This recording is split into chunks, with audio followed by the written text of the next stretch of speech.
তোমরা কি কখনো এইভাবে বেগুন ফ্রাই করে খেয়েছো? যদি না খেয়ে থাকো ঝটপট রেসিপিটা দেখো আর বানিয়ে ফেলো। প্রথমে বেগুনগুলোকে এইভাবে গোল গোল করে কেটে নেবে। তারপর এর মধ্যে দেবে 1 চামচ গোলমরিচের গুঁড়ো। তারপর এর মধ্যে দিয়ে দেবে 1 চামচ লঙ্কার গুঁড়ো। লঙ্কার গুঁড়ো দেওয়ার পর এরপরে পরিমাণ মতো নুনটাও দিয়ে নেবে। আমার 1 চামচ লেগেছিলো, তো আমি ওই মতোই দিয়েছিলাম। তো তারপর দিয়ে দেবে 1 চামচ হলুদ গুঁড়ো। এবার এগুলোকে মাখিয়ে নিয়ে এটাকে রেখে দিতে হবে। তারপর নিয়ে নিতে হবে একটা ডিম। ডিমের মধ্যে দিয়ে দিতে হবে পরিমাণ মতো নুন। তারপর ওর মধ্যে দিয়ে দেবে পরিমাণ মতো কর্নফ্লাওয়ার।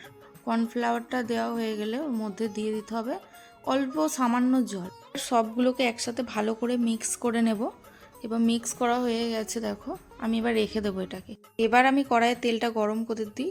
গরম হতে থাকুক আর আমি বাকি কাজগুলো করতে থাকি। এরপর নিয়ে নিয়েছি ব্রেড ক্রাম্বস এবং বেগুনগুলোকে প্রথমে ডিমের মধ্যে একবার ডুবিয়ে তারপর ব্রেড ক্রাম্বসে একবার দিয়ে দুবার কোট করে নিতে হবে। তারপর আমি এগুলোকে একে একে তেলের মধ্যে দিয়ে দেব। এবার লাল লাল করে এক পিঠটা ভাজা হয়ে গেছে, দেখো। ভাজা হয়ে যাওয়ার পর আমি আর এক পিঠটাও ভেজে নেব। এগুলো ভাজা হতে থাক। দেখেছো কত সুন্দর দেখতে হয়েছে? এগুলো তো আমার কমপ্লিট হয়েই গেছে ফ্রাই করা।